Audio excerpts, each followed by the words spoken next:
Welcome to week 6. You should have read chapters 11 through 15 up to verse 12 in chapter 15.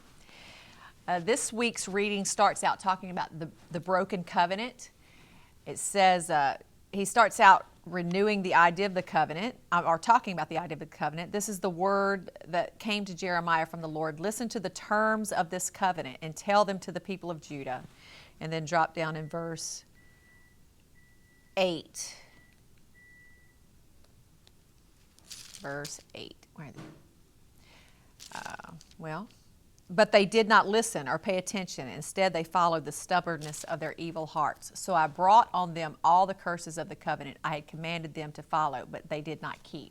So in other words, this shouldn't be surprising. What Jeremiah is prophesying and what they're going to endure should not be surprising, because they know what the covenant said would happen and what they're experiencing as a result of the broken covenant. We have the second repetition of that command, do not pray for them. In chapter 11, verse 14, God says, do not pray for these people, nor offer any pleas or petition for them, because I will not listen when they call to me in the time of their distress. So that's the second time Jeremiah has been told not to pray for them.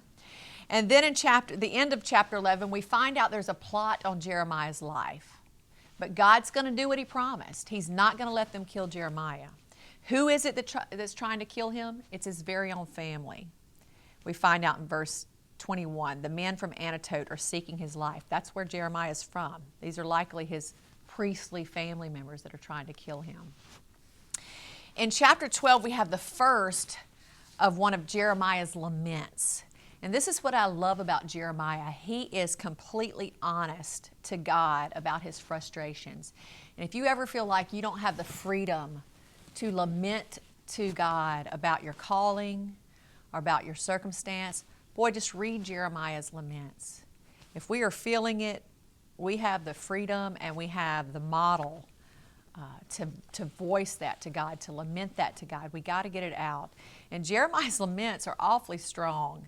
They include imprecatory prayers where he's praying God's damnation on his enemies. He says, drag them off like sheep to be butchered.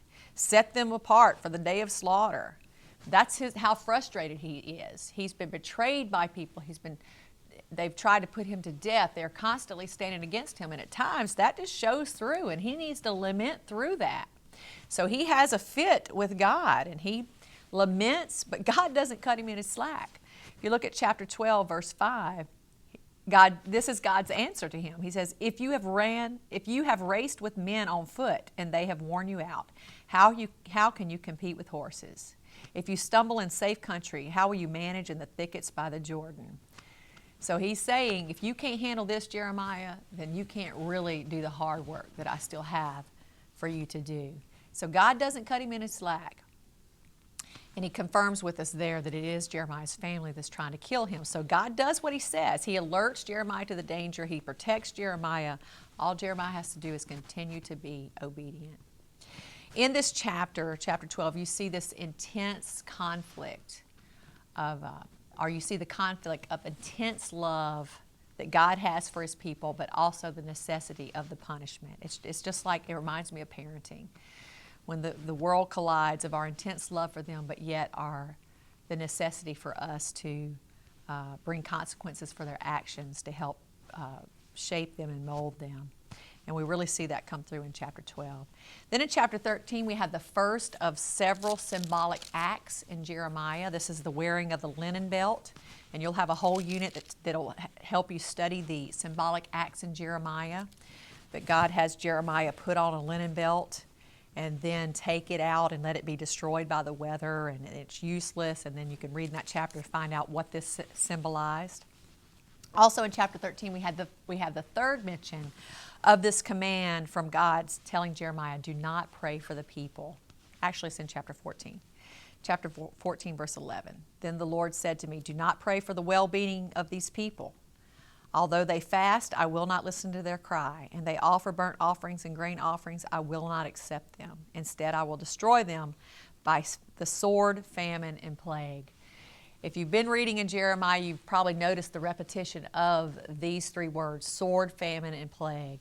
He uses this very often, very repetitively, to point out you're going to die one way or the other.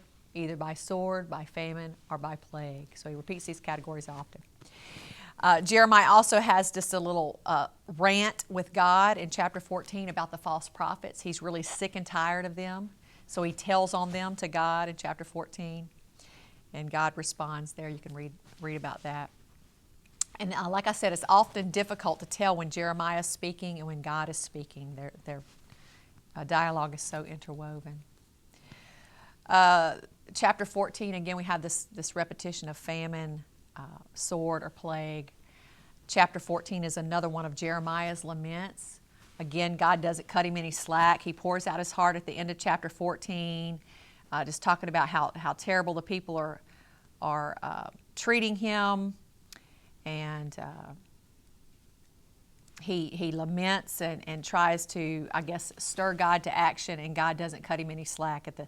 At chapter 15, he says, look, even if it was Moses and Samuel standing before me interceding for these people, I still wouldn't change my mind. Which corresponds with his 3 times repetition, don't bother praying for them. But this chapter does end with a promise of the call in chapter, starting in verse 20 at chapter 15, whenever God reinforces Jeremiah's promise. The promise to Jeremiah that he would protect him. Starting in chapter 20, I will make you a wall to these people, a fortified wall of bronze. They will fight against you, but will not overcome you. For I am with you to rescue you and save you, declares the Lord. I will save you from the hands of the wicked and redeem you from the grasp of the cruel. This is just a repeat from what he said in chapter 1 when he first gave him this call to ministry. So all Jeremiah has to do is obey and leave it in God's hands.